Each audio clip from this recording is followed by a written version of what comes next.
Welcome friends to my YouTube channel judicial knowledge with Anuvad. आज हम अपना सेशन स्टार्ट करेंगे।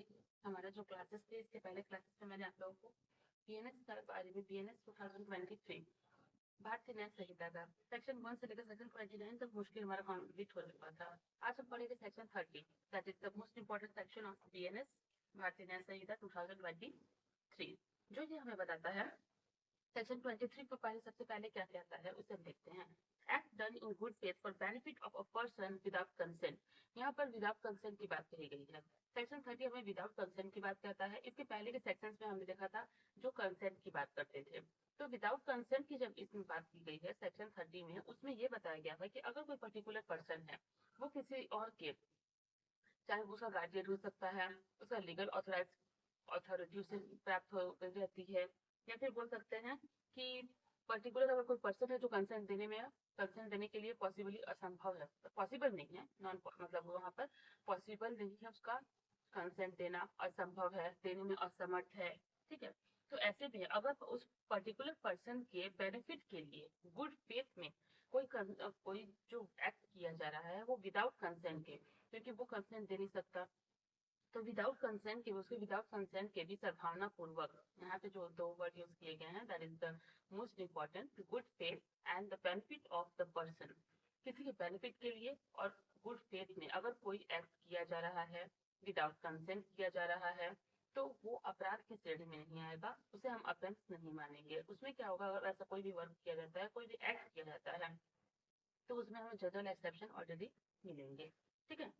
अब यहाँ पे एक चीज और हम देख सकते हैं कि अगर कोई जो पर्टिकुलर पर्सन है वो कंसेंट क्यों नहीं दे पा रहा है, तो कंसेंट नहीं देने का रीजन क्या है, कंसेंट नहीं दे पा रहा है, क्यों नहीं दे पा रहा है? फर्स्टली असंभव है देना, असमर्थ है, नहीं दे सकता। Next, legal authorised person guardian है उसका, ठीक है, गार्जियनशिप में माइनर है, तो ये हम देख सकते हैं, ठीक है। इसके बाद में सेक्शन में देखेंगे कंसेंट नॉन कंसेंट के बारे में बात की गई है। सेक्शन 13 यहाँ पे हमारा क्लियर हो गया। आई होप आप लोग को समझ में आ रहा होगा। इससे रिलेटेड कोई भी क्वेश्चन हो then you have to give me comment. आप अपना कमेंट कर सकते हैं, ठीक है, और बता सकते हैं अगर कोई क्वेश्चन है तो डेफिनेटली मैं कोशिश करूंगी उससे सॉल्व करने की, ठीक है। तो सेक्शन 31 इधर की बातें ना करते हम स्टार्ट करते हैं। सेक्शन 31 जो कि also that is the most important section, communication made in good faith. इसके पहले हमने सेक्शन 30 में देखा, उसी से थोड़ा सा ओवरव्यू करके, थोड़ा सा एक्सटेंड करके इसको देखा, इसके में बारे में बताया गया है। सद्भावना पूर्वक दी गई संसूचना, यहाँ पे संसूचना की बात की गई है। अब संसूचना होता क्या है? संसूचना की जब बात की जाती है तो सद्भावना पूर्वक अगर किसी के बेनिफिट के लिए कोई संसूचना दी जा रही है, कोई बात बताई जा रही है और उसके थ्रू अगर कोई ऑफेंस हो जा रहा है, तो वो अपराध की श्रेणी में नहीं आएगा। सपोज अगर आप कोई जो डॉक्टर है, ठीक है, किसी पर्टिकुलर पेशेंट को ये बता देता है, एज एन एग्जाम्पल हम इसे ले सकते हैं, पर्टिकुलर पर्सन को बता देता है कि आपको ये प्रॉब्लम है या फिर आपको ये बीमारी है जिसकी वजह से आपके पास ज्यादा टाइम नहीं है, 2 3 मंथ आपके पास टाइम है, और इस वजह से अगर उस पर्टिकुलर जो पेशेंट है उसे कुछ हो जाता है, तो वैसे से मतलब यहाँ पे तो लीगली अगर देखा जाए तो डॉक्टर पनिशेबल, लेकिन नहीं, उसे जनरल एक्सेप्शन मिलेगा। उसके थ्रू संसूचना देने के बाद, क्यों देने के बाद भी जो अपराध हुआ उसमें भी अपराध होने के बावजूद भी जनरल एक्सेप्शन मिला है और उससे बचाव उसका मिलेगा। रीजन क्या है? वो उसके बेनिफिट के लिए था, बेनिफिट के लिए सूचना दिया गया था। कम्युनिकेशन जो किया गया था वो बेनिफिशियल था, किसके पर्टिकुलर, मतलब किसके लिए था? पर्टिकुलर पर्सन के लिए था, ठीक है, और सद्भावना पूर्वक था, गुड फेथ में था, बैड फेथ नहीं होना चाहिए। इसके बाद तो हम देखते हैं सेक्शन 32, वह कार्य शुरू करने के लिए कोई व्यक्ति धमकियों द्वारा विवश किया गया है। अब सेक्शन 32 जो हमारा कहता है, वह कार्य शुरू करने के लिए कोई व्यक्ति धमकियों के द्वारा विवश किया गया, act to which a person complete by threat. Threat के थ्रू किसी पर्टिकुलर व्यक्ति को धमकी देकर अगर कोई कार्य कराया जा रहा है, जैसे आप अगर किसी को धमकी दे रहे हैं कि ये पर्टिकुलर वर्क करो और वो उस वर्क को कर रहा है, और तो वो अपराध की श्रेणी में नहीं है।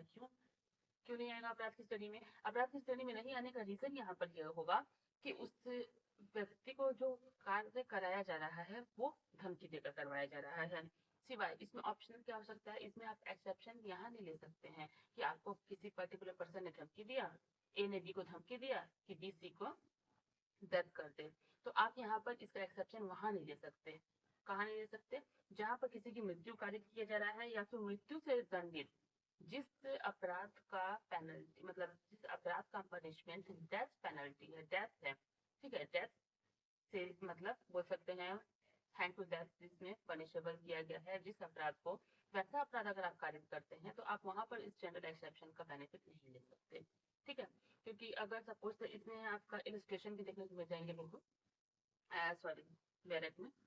तो यहाँ पर देखिए ये बताया गया है कि अगर पर्टिकुलर ए जो है वो बी को धमकी दे रहा है कि आप सी का डेथ मतलब सी को मार दीजिए, मर्डर कर दीजिए सी का, तो यहाँ पर क्या होगा कि जो बी है वो जनरल एक्सेप्शन नहीं ले सकता। जनरल एक्सेप्शन नहीं क्यों नहीं ले सकता?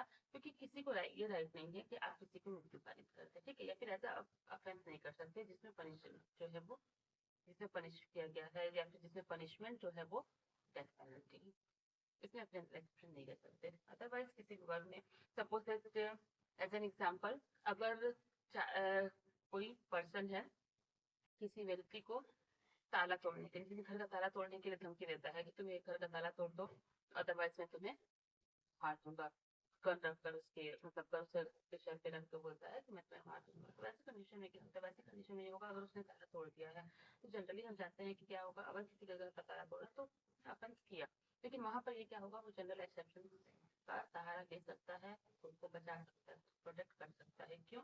क्योंकि उसने अपनी जान जाने की जो उसे धमकी दी गई थी, उसकी मृत्यु कारित करने की जो धमकी दी गई थी, उस वजह से उसने क्या किया था, ऐसा कार्य किया था, ठीक है। इसके बाद सेक्शन 33 आता है। सेक्शन 33 हमें बताता है एक्ट कॉजिंग स्लाइट हार्म, तुच्छ अपहानि कारित करने वाले कार्य। ये जो एक मैक्सिम है, इसमें एक मैक्सिम ये कहा गया है, दी मिनिमम नॉन करेक्ट फ्लैग। इसका मतलब होता है law should not taken action on small matters. Law जो है कभी भी स्मॉल मैटर्स पे एक्शंस नहीं लेना चाहिए, मोस्टली ऐसा कानून को।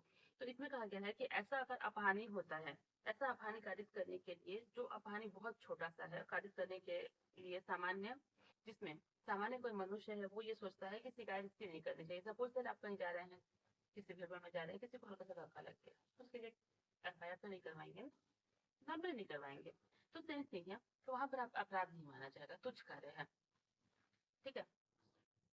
तो आई होप आपको कुछ समझ में आया होगा ये, ठीक है। यहाँ पर हमारी सेशन जो है आपका सेक्शन 33 तक तो कंप्लीट हो गया। नेक्स्ट वीडियो में हम देखेंगे section 34। Thank you so much and please like subscribe, और अगर आपको लगता है कि ये वीडियो कहीं से भी आपके लिए बेनिफिशियल है देन प्लीज शेयर कीजिए, और जो भी क्वेश्चन है थैंक यू सो मच।